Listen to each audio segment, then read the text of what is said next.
اللہ کے نبی صلی اللہ علیہ وسلم فرماتے ہیں ایک شخص آئے گا اور اللہ فرمائے گا تو نے یہ کیا؟ کہے گا نہیں. تو نے یہ کیا؟ کہے گا نہیں میں نے نہیں کیا. اللہ کہے نہیں تو نے یہ کیا؟ کہا نہیں. پھر اللہ اپنا ہاتھ اس کے سینے پہ رکھے گا اور کہے گا اب بول تو نے کیا؟ ہاں اللہ کیا. سب اقرار کرے گا.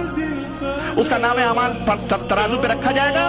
نیکیوں کا پلڑا اوپر اٹھ جائے گا, برائیوں کا پلڑا بھاری ہو جائے گا. کانپے گا, تھر تھر کانپے گا. اللہ تعالیٰ فرمائے گا بول. کہا اللہ بس تیری رحمت. اللہ ایک کارڈ نکالے گا, کارڈ بطاقہ اٹھا کر کے نیکیوں کے پلڑے پہ رکھے گا ایسے ہی, تو گناہوں کا پلڑا اوپر ہو جائے گا, نیکیوں کا پلڑا بھاری ہو جائے گا.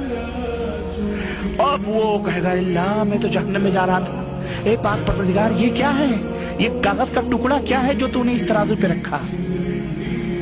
تب اللہ کہے گا بندے تو نے کلمہ پڑھا تھا میرے ساتھ, تو نے کسی کو اپنی زندگی میں شریک نہیں ٹھہرایا تھا, اس کا بدلہ ہے جس کو ہم نے آج تجھے دیا ہے. اللہ کہے گا دوڑ جا جنت کی طرف, چلا جائے گا. اللہ ایسے بھی